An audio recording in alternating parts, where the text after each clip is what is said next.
Welcome to Seeking God. I have spent my life seeking answers to many questions regarding God. Where do I find God?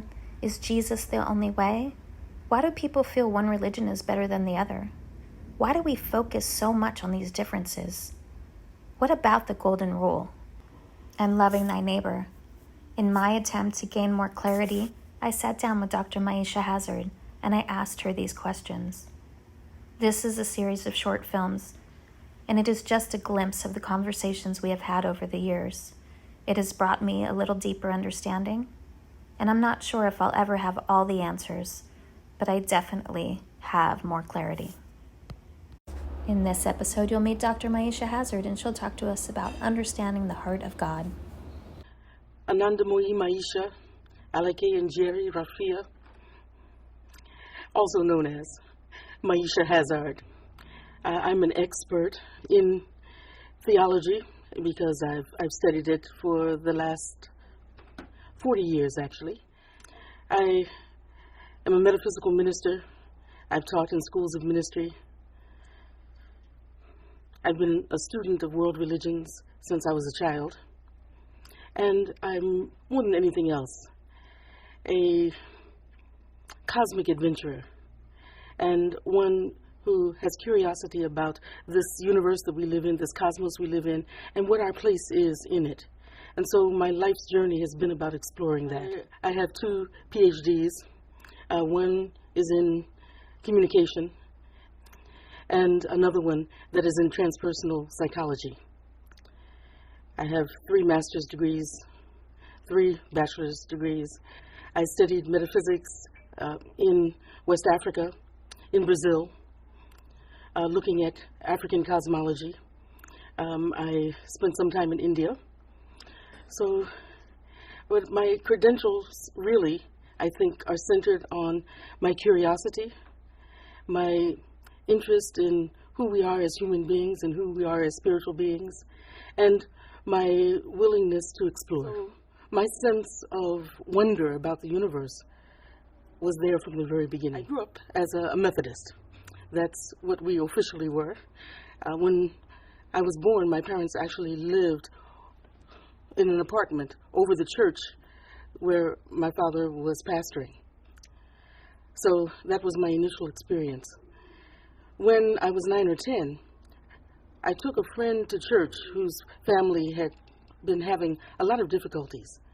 And in Sunday school, the Sunday school teacher asked him what church he belonged to, and he said that he went to St. John the Divine Episcopal Church.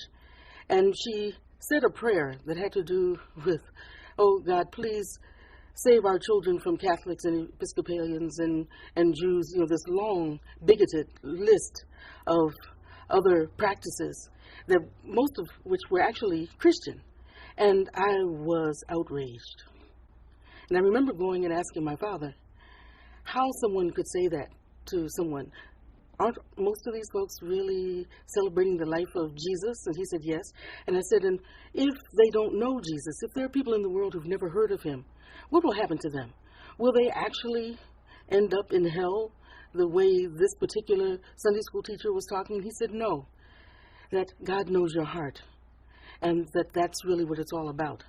And beginning that day, I decided that I was going to find out what was in the hearts of people from around the world, what it was that they believed, what it was that they practiced and celebrated.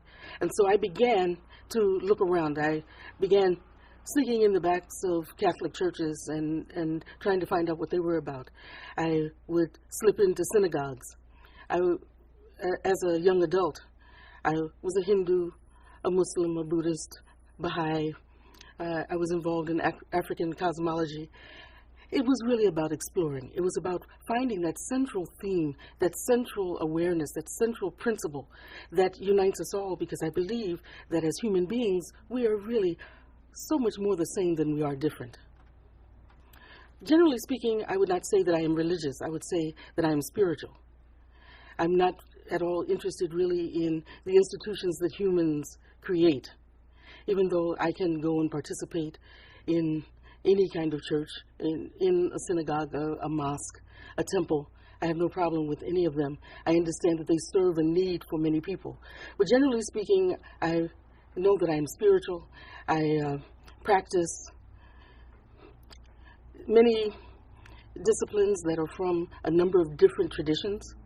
So on a given day, you might hear me saying something that comes from Judaism. You might hear me speaking in Arabic, speaking a prayer in Arabic. It varies. Right now, as a matter of fact, I'm very much focused on Egyptian cosmology or Kemetic awareness. And if I were to say anything, if I were to align myself with anything, I would simply say that I'm a universalist, and I have deep respect for the practices that human beings have discovered and created over the millennia.